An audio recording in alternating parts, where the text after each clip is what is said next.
આપ સૌને અંતઃકરણપૂર્વક ખૂબ ખૂબ અભિનંદન આપું છું કે આપના ગામના લોકોએ આપના પર ભરોસો મૂકીને આગામી 5 વર્ષ માટે આપના ગામનો કારોબાર આપના હાથમાં સોંપ્યો છે. આ નાનું સન્માન નથી. ગામ આખું મળીને આપણા માટે આટલી મોટી જવાબદારી આપે, આટલી મોટી તક આપે, એ ઘટના જ ખૂબ મોટી છે. અને જ્યાં સુધી અહીં આવેલ પ્રત્યેક સરપંચના મનમાં, અહીં આવેલ પ્રત્યેક પંચાયતના સદસ્યના મનમાં એક ગૌરવનો ભાવ ન જાગે,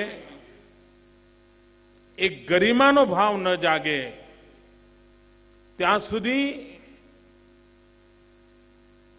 એક કામને પરિપૂર્ણ કરવાનો, એ જવાબદારી પરિપૂર્ણ કરવાનો એક આનંદ મળવો જોઈએ, એ આનંદ ન મળે.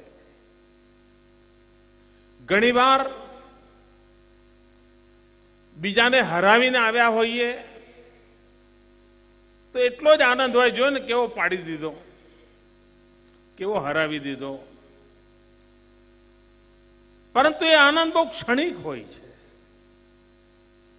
બીજાને પરાજિત કરી દીધો, આપણે જીતી ગયા, એ આનંદ ક્ષણિક હોય છે. પણ આપણા કાર્યકાળ દરમિયાન ઉત્તમ કામ કર્યું હોય તો આપણે ઘરડા થઈએ તો આપણા છોકરાને પણ આપણે બતાવતા હોઈએ કે જો હું સરપંચ તરીકે મને કામ મળ્યું હતું તો ગામમાં મેં આ કામ કરી આવ્યું હતું, હું સરપંચ હતા ત્યારે મેં આ કામ કરાવ્યું હતું. પેઢીઓ સુધી, આપના સંતાનોના સંતાનો સુધી એ બધા યાદ કરતા હોય છે. આજે પણ આપણે ક્યાંક સારા કામની વાત આવે તો કહીએ કે જો ભાઈ, ગાયકવાડના જમાનામાં આવું હતું, ગાયકવાડ આવું કરતા હતા. કોઈએ સારો વહીવટ કર્યો હોય, સારું કામ કર્યું હોય તો પેઢીઓ સુધી લોકો એને યાદ કરતા હોય છે. અને આવું સૌભાગ્ય બધાને નથી મળતું હતું. જૂના જમાનામાં રાજા મહારાજાઓને સફળતા મેળવવી હોય તો એમને એમના કાંડાના બળ પર કરવું પડતું હતું. યુદ્ધ જીતવાનું હોય તો પણ એને રણસંગ્રામમાં જવું પડતું હતું. એને સુધારા કરવા હોય તો પણ એને જાતે જનતાને વિશ્વાસમાં લઈને કામ જનતા પાસે કરાવવું પડતું હતું. અત્યારે લોકશાહી વ્યવસ્થા છે અને એના કારણે કોઈ ગામના ધણીને, ગામના સરપંચને કોઈ યુદ્ધો જીતવા નથી જવા પડતા, કોઈ આક્રમણ થવાનું છે, લડાઈઓ લડવી પડે એવું નથી હોતું. પૈસા માટે પણ એને ગામ પર કોઈ તમે આ લેવી નાખો, પેલી લેવી નાખો એવું પણ નથી કરવું પડતું. આર્થિક મદદ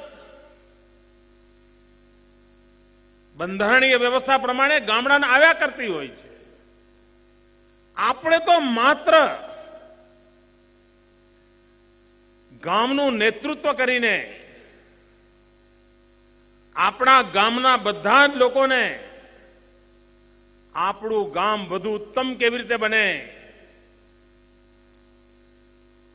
વધુ સાફ સુથરું કેવી રીતે બને,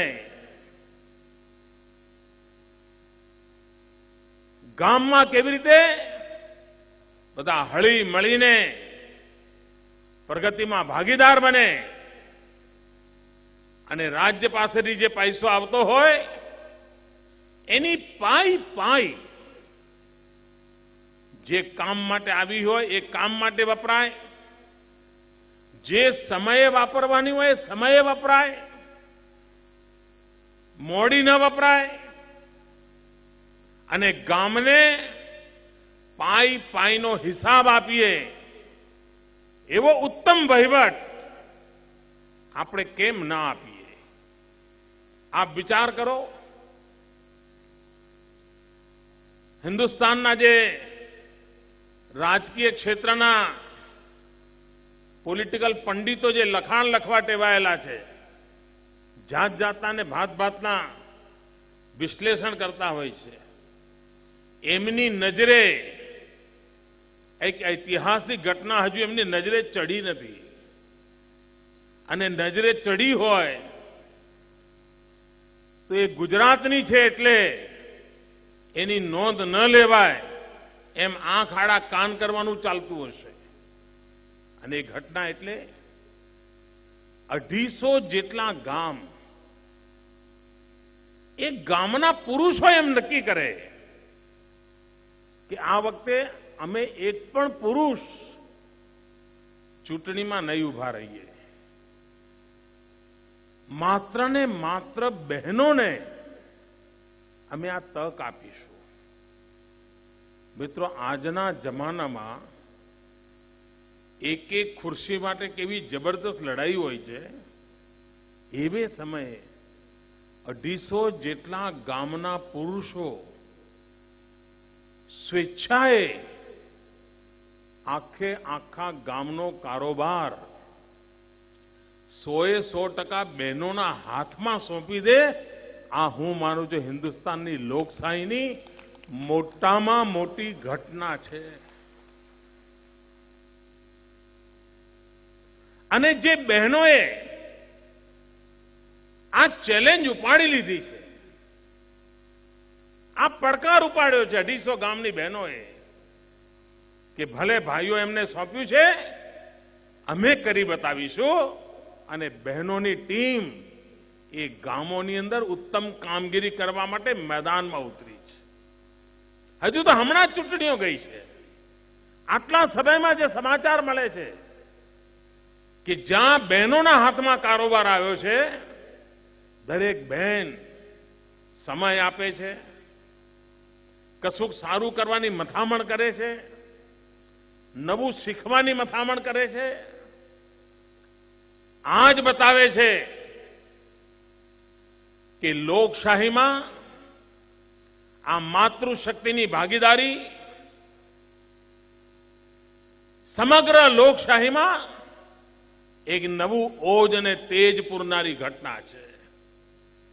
લોકશાહીને ઓજસ્વી બનાવે છે, લોકશાહીને તેજસ્વી બનાવે છે. પરંતુ આખી મથામણ ક્યારે સફળ થાય? સરપંચ છું એટલે માત્ર ગ્રામ પંચાયતની મીટિંગ હોય એ દિવસે જવું ત્યારે પૂરી થાય? સરપંચ છું એટલે સરકારના અધિકારીઓ મારે ત્યાં મળવા આવે, ચા પાણી પીવડાવું, બેસું એટલે વાત પૂરી થઈ જાય? ના, હવે જમાનો એવો નથી.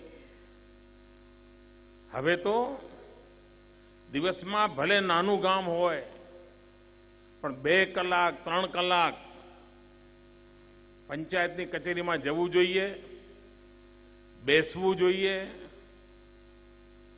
સરકારના જે બધા કામ કરનાર આપણા સાથીદારો હોય, તલાટી હોય, ગ્રામ સેવક હોય, આશા વર્કરો હોય, શિક્ષકો હોય, સમય સમય પર એમને બોલાવીને વાત કરવી જોઈએ કે ભાઈ બતાવો શું ચાલે છે.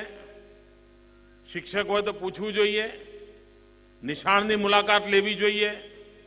પંચાયતના સભ્યો બધા નિશાળમાં જાય, બાળકોને પૂછે કે ભાઈ તમને મધ્યાહન ભોજન કેવું મળે છે, શિક્ષક સમય પર આવે છે કે નહીં, ભણવામાં તમને શું આવડે છે. ગામના નેતા તરીકે હવે મારા ગામમાં કોઈ અભણ નહીં હોય. આ નિર્ણય આ બધી મારી માતાઓ બહેનો કેમ ના કરે? આપણે કેમ નક્કી ના કરીએ કે જે ગામમાં બહેન સરપંચ છે એ ગામમાં તો એક પણ દીકરી અભણ અમે નહીં રહેવા દઈએ? એકે એક દીકરીને ભણાવીશું. હું સરપંચ હોઉં અને મારા ગામમાં દીકરી અભણ હોય, આ તો નાલેસી મને લાગે. આવો સંકલ્પ આપણી દરેક માતાઓ બહેનો કરી શકે, દરેક સરપંચ કરી શકે. જ્યાં મહિલા સરપંચ હોય એવા ગામમાં આજે પણ માતાઓ બહેનોને કુદરતી હાજત માટે ગામના પાદરે જવું પડે, ખુલ્લામાં એને કુદરતી હાજતે બેસવું પડે. આ કલંક જે ગામમાં સરપંચ બહેન હોય એ ગામમાં તો મિટાવી જ દેવો જોઈએ. એ ગામની અંદર દરેક ઘરમાં શૌચાલય હોવું જોઈએ. કોઈ મા બહેનને આપણે સરપંચ હોઈએ અને ખુલ્લામાં કુદરતે હાજતે જવું પડે એ મને જરાય પાલવે નહીં. એવો નિર્ણય દરેક મારી સરપંચ બહેનોએ કરવો પડે. બહેનો કરશો? એમને ખોંખારીને હાથ ઊંચો કરીને મને કહો. બધી બહેનો મને કહો. આ બાજુથી અવાજ ઓછો આવે છે. આપણે ત્યાં ઘરે ઘરે શૌચાલય બનાવીશું. જરા જોરથી બોલજો. આપણા ગામમાં ઘરે ઘરે શૌચાલય બનાવીશું. તમે મને કહો, આ બહેનોને આ ત્રાસમાંથી તમે મુક્ત કરાવો, કેટલા આશીર્વાદ મળશે. કારણ કે બહેન બિચારી મૂંઝાતી હોય, અંધારું થાય એની રાહ જોતી હોય, કેટલી પીડા થતી હશે એને, કેટલી શરીરને વેઠવું પડતું હશે અને એમાંથી નવા નવા રોગચાળા પેદા થાય. જ્યાં બેન સરપંચ હોય એવા ગામમાં તો આ કલંક રહેવું જ ના જોઈએ. એનો નિર્ણય આજે મારી આ માતાઓ બહેનો કર્યો છે અને હું સરકારના અધિકારીઓ પણ આગ્રહ કરું છું કે જે ગામમાં બેન સરપંચ છે, હવે એવું ગામ એક પણ ના હોય, જે ગામમાં એક પણ ઘર એવું ના હોય કે જેને બહેનો માટે શૌચાલયની વ્યવસ્થા ના હોય. હવે આપણા ગુજરાતમાં કોઈ બહેનને કુદરતી હાજતે ખુલ્લામાં જવું પડે એ આપણને ન પાલવે. માતાઓ બહેનો, તમે કોઈ કુટુંબમાં જાઓ, મહેમાન ગતિએ ગયા હો, એ ઘરમાં જતાની સાથે જ ખબર પડે કે આ ઘરમાં બહેનનો સ્વભાવ કેવો હશે. ઘરમાં જાઓ, ઘર ગંદુ ગોબરું હોય, બધો સામાન આમ તેમ પડ્યો હોય, તમે જાઓ એટલે ખુરશી પરથી કંઈક ઉપાડીને તમને બેસાડે, કશું કામ ગમે ત્યારે કંઈક ચાદર લઈ આવે, ચાદર ના આવે તો રૂમાલ પાથરીને બેસાડે, તો તમને ખબર પડી જાય કે આ બહેનમાં કંઈ આવડત નથી. મહેમાન કેમ આવે તો બેસાડવા માટે હરખું કરી રાખવું જોઈએ, જરા સાફ સફાઈ કરી રાખવી જોઈએ. ભાઈઓની કોઈ કિંમત ના કરે, બહેનોની કિંમત કરે કે ઘરમાં આવી ગંદકી, એવા કેવા બેન છે. પછી પૂછે પિયર ક્યાં છે, એટલે હિસાબ લગાવ, ત્યાં આવું હશે. આવું થાય ને. એમ ગામમાં પણ કોઈ આવે અને ગામ ગંદુ ગોબરું લાગે, ગામમાં ગંદકી પડી હોય, કચરા પડ્યા હોય, તો ગામમાં પેસ્તાની સાથે કોણ યાદ આવે?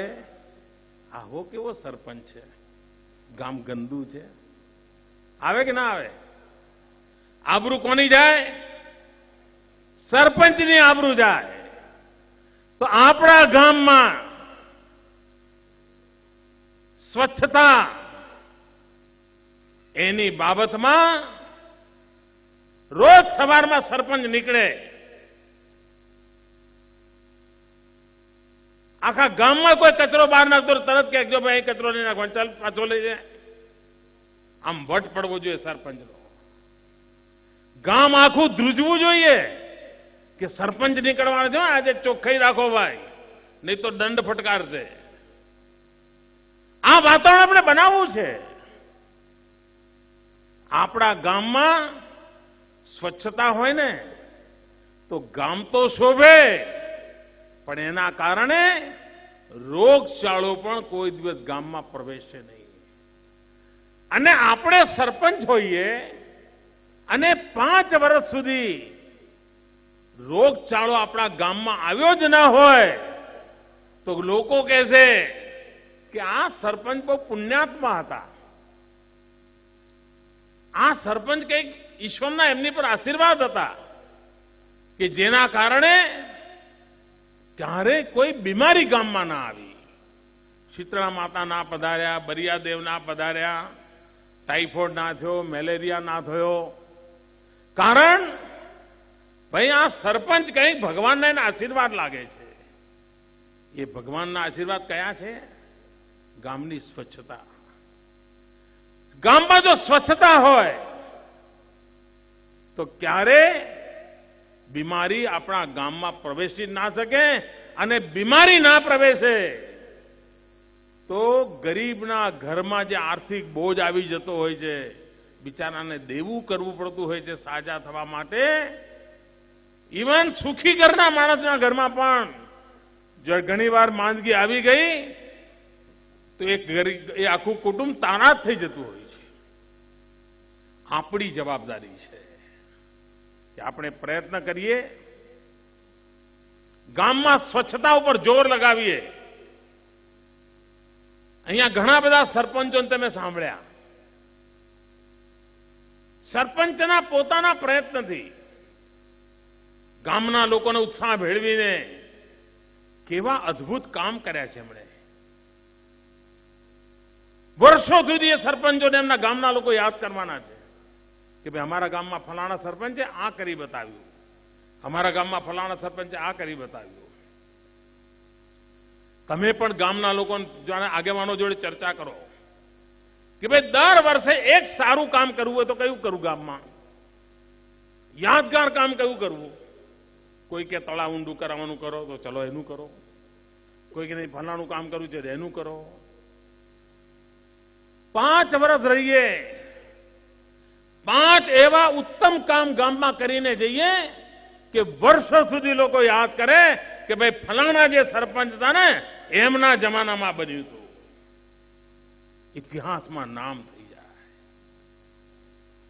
આનો વિચાર આપણને આવવો જોઈએ. સર્વજન હિતાય સર્વજન સુખાય, બધાના હિત માટે, બધાને ગમે એવું કોઈ ઉત્તમ કામ દર વર્ષે એક કરી શકાય. અને બહેનો આપ લખી રાખજો, તમારે જો કામ કરવું હશે ને પૈસાની ખોટ ક્યારેય નહીં પડવા દો, ક્યારે ખોટ નહીં પડવા દો. પણ આ બહેનો સફળ થાય, આખું હિન્દુસ્તાન નોંધ લે કે ગુજરાતમાં જ્યાં બહેનો સરપંચ છે એ ગામોમાં અદ્ભુત કામ થયું છે, એવું સમગ્ર હિન્દુસ્તાનને નોંધ લેવી પડે. અને એટલા માટે આજે આપને બોલાયા છે. આપને દિવસભર આજે બધી બાબતો સમજાવી છે. તમારામાંથી ઘણી બહેનોએ એ નોંધી લીધું હશે. અહીંયાથી તમને જે સાહિત્ય આપ્યું છે એમાં એ બધી વિગતો મળી હશે. જઈને આપણે અભ્યાસ કરીએ, નહીં તો એવું નહીં ઘેર જઈને પછી પતિદેવને પકડાઈ દઈએ, એવું નથી કરવાનું. તમે જ માલિક છો, ગામના સરપંચ તમે જ છો. એવા રૂબાબથી જ આપણે કામ કરવું જોઈએ, અને તો જ તમારા શબ્દનું વજન પડશે. આપણે ગામો ગામ વાસ્મો દ્વારા પાણી સમિતિઓ બનાવી. ગુજરાતના ગામડાની બહેનોની તાકાત કેટલી મોટી છે એ યોજનામાં પુરવાર થઈ ગયું. વાસ્મો યોજના અંતર્ગત બહેનોની જે પાણી સમિતિઓ ગામો ગામ બનાવી, એ પાણી વિતરણનું કામ કરે છે, પાણી વિતરણ માટેના જે સાધનો છે એને જાળવે છે, પંપ હોય તો એની ચિંતા કરે છે, ટ્યુબવેલ હોય તો એની ચિંતા કરે છે, બગડ્યું હોય તો રિપેર કરાવે છે, વીજળીનું બિલ ભરવાનું હોય તો સમય પર ભરવે છે, પાણીનો વેરો લેવાનો હોય તો પૂરેપૂરો વેરો કલેક્ટ કરે છે. આ બધું કામ બહેનો કરે છે અને આ કામ એટલું ઉત્તમ કર્યું છે ગુજરાતની બહેનોએ પાણીની બાબતમાં કે યુનાઇટેડ નેશન દ્વારા, દુનિયાની એક સર્વોચ્ચ સંસ્થા છે યુનાઇટેડ નેશન, એના દ્વારા આ ગુજરાતની બહેનોને એની કામગીરી માટે શ્રેષ્ઠ એવોર્ડ મળેલો છે. શ્રેષ્ઠ એવોર્ડ મળેલો છે. જો યુનાઇટેડ નેશનમાં જઈને અમારી બહેનો એવોર્ડ જીતી લાવતી હોય તો સરપંચ બહેનો તો ગામની આખી રોનક બદલી શકે એવો મારો પૂરો વિશ્વાસ છે. આપણું ગુજરાત શ્વેત ક્રાંતિ માટે વખણાય છે. દૂધની ક્રાંતિ કરી આપણે. આખા હિન્દુસ્તાનમાં અમૂલ કા દૂધ પીએગા ઇન્ડિયા એવું બધું આખો દેશ સાંભળે છે. આખું ઇન્ડિયા અમૂલનું દૂધ પીવે જેવું આપણે જોઈએ છે ટીવી પર. આ ક્રાંતિ કરી કોણે? આ શ્વેત ક્રાંતિ, આ દૂધની ક્રાંતિ, એનો યશ કોને જાય છે? આનો યશ અગર કોઈને જતો હોય માત્ર ને માત્ર પશુપાલન કરતી મારી માતાઓ બહેનોને જાય છે. એમણે સંતાનોને સાચવે એના કરતા વધારે કાળજીથી પોતાના ઢોર ઢાખરને સાચવ્યા છે, ગાય ભેંસને સાચવ્યા છે, ગાય ભેંસ માટે ઉજાગરા કર્યા છે. એના આખું અર્થકારણ બરાબર કેવી રીતે ચલાવવું એની બહેનોને બરાબર સમજણ છે. આ બહેનોના પ્રયત્નોને કારણે, ઘેર ઘેર ઢોળની કાળજી રાખવાને કારણે દૂધની દુનિયામાં, હિન્દુસ્તાનમાં આજે ગુજરાતનો ડંકો વગાડ છે. એ ડંકો વગાડનાર છે મારી ગુજરાતની માતાઓ બહેનો. જો પાણીની અંદર ક્રાંતિ કરી શકતી હોય, દૂધમાં ક્રાંતિ કરી શકતી હોય તો સરપંચ તરીકેના કારોબારમાં મારી ગુજરાતની બહેન નિષ્ફળ જાય એવું હું માનવા તૈયાર નથી. એ સફળ થશે, ઉત્તમ કામગીરી કરશે એવો મારો વિશ્વાસ. હમણાં હું આદિવાસી વિસ્તારમાં સરપંચ બહેનોને મળ્યો હતો. મને એટલો આનંદ થયો. ઘણી બધી સરપંચ બહેનો ગ્રેજ્યુએટ છે આદિવાસી વિસ્તારમાં. 12મા કરતા વધારે ભણેલી અનેક બહેનો છે. એનો અર્થ એ થયો કે યુવાન બહેનો, ભણેલી ગણેલી બહેનો આજે ગુજરાતના ગામડા સંભાળતી થઈ છે. આ એવડી મોટી શક્તિ છે કે જેના કારણે આ ગુજરાતની આવતીકાલ ઉજળી છે. માતાઓ બહેનો, આપણે જૂના જમાનામાં કથા સાંભળતા હતા કે ફલાણા ભગવાનને 1000 હાથ હતા, સહસ્ત્ર બાહુ, એવું આપણે સાંભળતા હતા. હવે કઈ આમ સહસ્ત્ર બાહુ લટકાયેલા હોય, હાથ લટકાવે ખભા ઉપર કઈ 1000 હાથ લટકાતા શું કામ કરે? અંદર અંદર ઝઘડા કરે એવું જ થાય ને. આ સહસ્ત્ર બાહુ શું હતા? એમની પાસે એવા 500 વિશ્વાસુ લોકો હતા કે જેમના 1000 હાથ એમના મનમાં જે વિચાર આવે એને પરિપૂર્ણ કરતા હતા. અને એટલા કારણે એ શક્તિઓને સહસ્ત્ર બાહુ શક્તિ તરીકે ઓળખાતી હતી. માતાઓ બહેનો, હું ભાગ્યશાળી છું કે મારી પાસે આટલા બધા બાહુ છે, આટલી બધી ભુજાઓ છે. કેટલું ઉત્તમ પરિણામ લાવી શકે કે આપણા ગુજરાતને ક્યાંથી ક્યાં લઈ જઈ શકે એ શક્તિનો ધોધ આ મારી સામે બેઠો છે. આ શક્તિનો ધોધ છે આખો. અને એના દ્વારા આવતીકાલના ગુજરાતના ગામડાને આપણે બદલવું છે. માતાઓ બહેનો, આપ ભાગ્યશાળી છો. આપ એવે વખતે સરપંચ બન્યા છો જે વખતે ગુજરાત પંચાયતી રાજની સ્વર્ણિમ જયંતિ ઉજવી રહ્યું છે. આ સ્વર્ણિમ જયંતિનું વર્ષ છે. આ દેશને મહામૂલી ભેટ ગુજરાતે આપી પંચાયતી રાજ વ્યવસ્થાની. આપ સરપંચ બન્યા છો પંચાયતી રાજ વ્યવસ્થાના ભાગ તરીકે. આ પંચાયતી રાજ વ્યવસ્થા એની યાત્રાને 50 વર્ષ થયા છે. એ 50 વર્ષની ઉજવણી ચાલે છે ત્યારે આપણે આપણા ગામમાં આ સ્વર્ણિમ જયંતિને લોક સુખાકારીની સ્વર્ણિમ જયંતિ કેવી રીતે બનાવી શકીએ? આપણી પંચાયત રાજની આ સ્વર્ણિમ જયંતિ એ લોક સુખાકારીની જયંતિ બને. આખું વર્ષ લોક સુખાકારી માટે આપણે ઉજવીએ. આપણા બધા જ કાર્યક્રમો જન સુખાકારીના કેન્દ્રમાં હોય, એના માટેનું આપણું આયોજન હોય. આપણે જ ગામના લોકોને ભેગા કરીએ કે ભાઈ પંચાયતી રાજની સ્વર્ણિમ જયંતિ છે, બતાવો શું કરવું છે. 50 વર્ષમાં ગામમાં જેટલા સરપંચ બન્યા હોય બધાને એક દિવસ સરપંચના ઘેર બોલાવો. આવો બેસો ભાઈ, બધા ચા પાણી પીવો મારે ત્યાં, ગમે તે પક્ષના હોય બોલાવો. હવે આપણે ગામનું સારું કરવું કહો ભાઈ, હું તો એક બેન છું, તમે બધા ભાઈઓ છો, કલો મને મદદ કરો. નેતૃત્વ લેવું પડે અને જો આપણે નેતૃત્વ લઈએ તો આપણે પરિણામ આપી શકીએ. અહીંયા અનેક વિષયો તમારી સામે મુકાણા છે અને આટલું બધું સવારથી તમને એક સાથે કદાચ સાંભળવાનો મોકો પહેલી વાર આવ્યો છે ઘણાને, પણ મને ખાતરી છે કે બહેનો જાગૃત પણ હોય છે અને સિન્સિયર પણ હોય છે.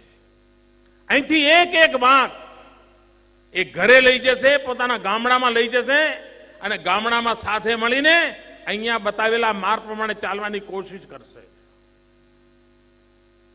કુપોષણ સામેની લડાઈ હોય,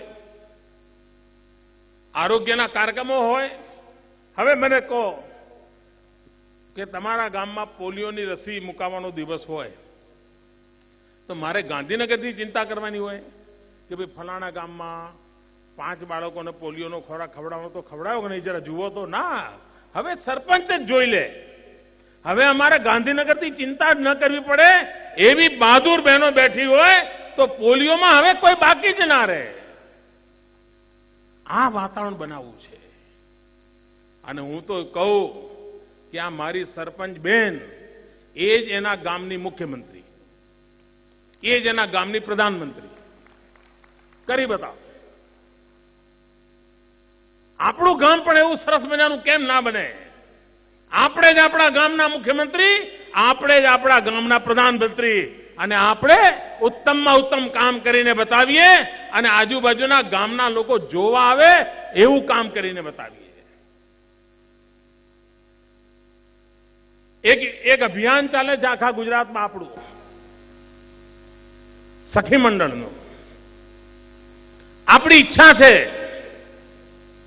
કે ગામો ગામ આપણી બહેનો ઓશિયાળી જિંદગીમાંથી બહાર આવે.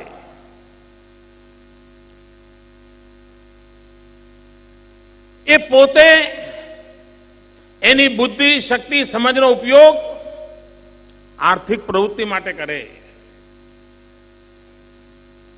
અને તમે જોયું હશે કે ઘણી બહેનો હોય નાની ઉંમરમાં વિધવા થઈ હોય, એકલે હાથે શાકભાજી વેચે, ખાખરા બનાવે, મરચા મસાલા વેચે, વાસણ માંજવા જાય, પણ આખું કુટુંબ ચલાવવાની હિંમત હોય છે એનામાં. એ ઓશિયાળી રહેવા તૈયાર નથી હોતી, એ મહેનત કરતી હોય છે. વિધવા થયા પછી મહેનત કરે ત્યારે તાકાત ખબર પડે, તો સધવા હોય ત્યારે એની તાકાતની કેમ ખબર ના પડે? તાકાત તો પડેલી જ, ઈશ્વરે આપેલી છે. અને એટલે આપણે નક્કી કર્યું છે કે સખી મંડળો દ્વારા ગામો ગામ 15 બહેનોના મંડળો બને. એક એક ગામમાં 10 મંડળ હોય, 15 મંડળ હોય, 25 મંડળ હોય. સખી મંડળ બને. અને બહેનોનો સ્વભાવ હોય છે બચત કરવાનો.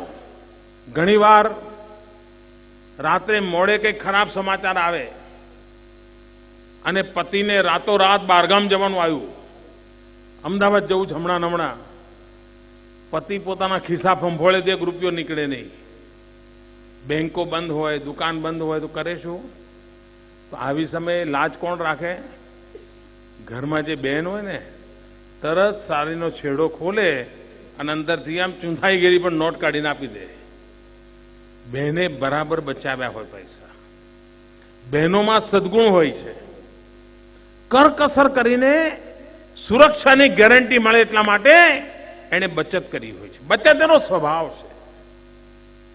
કોઈ બેન એવી નહીં હોય જેની સાડીના છેડે કોઈ રકમ બાંધેલી ના હોય. એને કંઈ ને કંઈ બચાવ્યું જ હોય. અને અણીના સમયે એના પતિને મુશ્કેલી હોય ને તો આમ કાઢીને દઈ દે, લો મૂંઝાતા નહીં, તમે જઈ આવો. આ બહેનોનો ગુણ આર્થિક પ્રવૃત્તિમાં ભાગીદાર બની શકે. એટલે આપણે સખી મંડળો બનાવવાનું અભિયાન ચલાવ્યું છે. આજે રાજ્યમાં 2.5 લાખ કરતા વધારે સખી મંડળ બન્યા છે. અને બહેનો, કોઈ બહેનો દર મહિને 50 રૂપિયા બચાવે છે, કોઈ બહેનો દર મહિને 100 રૂપિયા બચાવે છે. અને બધી બહેનો એ પૈસા ભેગા કરે છે. 6 મહિના સુધી બરાબર કારોબાર ચાલે એટલે સરકાર એમાં બીજા પૈસા ઉમેરે છે. ફરી પાછો હિસાબ કિતાબનો કારોબાર બરાબર ચાલે તો બેંકમાંથી પૈસા અપાવે છે. અને એક સખી મંડળ પાસે 2 લાખ, 5 લાખ, 10 લાખ, 50 લાખ, 1 કરોડ આટલી મોટી રકમનો વહીવટ આ સખી મંડળની બહેનો પાસે આવે છે. કોઈને ભેંસ લાવી હોય તો આ બહેનો લોન આપે છે. કોઈને ગાય લાવી હોય, બહેનો લોન આપે છે. કોઈને મકાન બનાવવું હોય, બહેનો લોન આપે છે. કોઈને માંદગી આવી હોય તો દવા માટે પૈસા લોને લે છે. કોઈને છોકરાની ફી ભરવી હોય આમાંથી એને પૈસા મળે છે. એને બહાર કોઈ વ્યાજ ખાવું પાસે હાથ ધરવો નથી પડતો. ઘરને આર્થિક પ્રવૃત્તિ સાથે જોડે છે. કેટલાક ભેગા મળીને ખાખરા બનાવવાનું કામ, અગરબત્તી બનાવવાનું કામ, મસાલા ખાંડવાનું કામ, હેન્ડીક્રાફ્ટ બનાવવાનું કામ, રમકડા બનાવવાનું કામ, આવા બધા કામ કરીને બજારમાં માલ વેચે છે. માળાઓ બનાવે, માળાઓ વેચે. નવરાત્રી આવે, કપડા બનાવે, કપડા વેચે. આ બહેનોની મંડળી આર્થિક પ્રવૃત્તિ કરે છે. એના કારણે સરેરાશ એ બહેનોના ઘરમાં 2000, 5000, 7000 રૂપિયાની એમને આવક થાય છે. કુટુંબની અંદર મોટામાં મોટો ટેકો થાય છે. અને બેન આર્થિક પ્રવૃત્તિ કરે છે એના કારણે સમાનભેર જીવતી થાય છે. મારી અહીં આવેલી સરપંચ બહેનોને વિનંતી છે કે તમારા ગામમાં આગ્રહપૂર્વક સખી મંડળો બનાવો. 15 બહેનોનું એક મંડળ બનાવો. દર મહિને 50 રૂપિયા ભેગા કરાવો. તમે જાતે રસ લો. સરકારના અધિકારીઓ તમને મદદ કરશે. અને આર્થિક રીતે મારી માતાઓ બહેનો પગભર થાય એના માટેની આપ ચિંતા કરો. આપ જોજો તમારા ગામની અંદર એક નવી શક્તિનો સંચાર થઈ જશે. એક નવું વાતાવરણ ઉભું થઈ જશે. ગામને ધમધમતું કરવું, ગામને જીવતું જાગતું કરવું એ ગામના નેતા તમે છો. સરપંચ ગામના આગેવાન છે. આપે નેતૃત્વ લેવું પડે. આપે નેતૃત્વ લેવું જોઈએ અને આપે એક નવો ઇતિહાસ રચીને બતાવવો જોઈએ. હું બધી જ માતાઓ બહેનોને ફરી એકવાર અભિનંદન આપું છું, આવકારું છું. આજે આ બહેનો લગભગ 22 કરોડ રૂપિયા અહીંથી લઈને જવાની છે.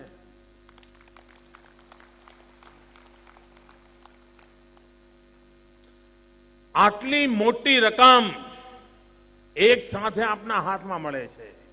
અને અહીંયા જેવો તમને ચેક મળશે એની સાથે જ એ રૂપિયા તમારા ગામના ખાતામાં જમા થઈ જશે. એ રૂપિયા તમારા ગામના ખાતામાં જમા થઈ જશે. તો આપણે આ કામ કરવાનો અવસર મળ્યો છે. માતાઓ બહેનો ઉત્તમમાં ઉત્તમ કામગીરી કરી બતાવે અને સમગ્ર દેશને એક નવી દિશા આપે અને આપણા ગુજરાતનું ગામડું આખા દેશને માટે એક નમૂનારૂપ ગામડું બને, પ્રેરણા આપે એવું ગામડું બને. અને ગુજરાતના અનેક ગામોએ ઉત્તમ પ્રયોગો કર્યા છે. એ બધા ઉત્તમ પ્રયોગો આપણા ગામમાં પણ થાય. ગામ શક્તિશાળી બને, ગામ તંદુરસ્ત બને. ઘણીવાર મને વિચાર આવે, જ્યાં સરપંચ બેન હોય ને એ ગામમાં તો તંદુરસ્ત બાળકની સ્પર્ધા દર વર્ષે કરવી જોઈએ. બધા બાળકો કોણ તંદુરસ્ત છે બધાને બોલાવવા જોઈએ, ફોટા પાડવા જોઈએ, એક વાતાવરણ બનાવવું જોઈએ. અને એક વાર જો આપણે વાતાવરણ બનાવીશું તો આપણે ગામ તેજસ્વી દેખાશે. આપણા ગામના સરપંચ હોવાનું આપણને પણ ગૌરવ થશે. અને મને ભરોસો છે કે આ માતાઓ બહેનો આવતીકાલની ગુજરાતને સમૃદ્ધ બનાવી શકશે. એવા પૂરા વિશ્વાસ સાથે આપ સૌને ખૂબ ખૂબ શુભકામનાઓ. જય જય ગરવી ગુજરાત.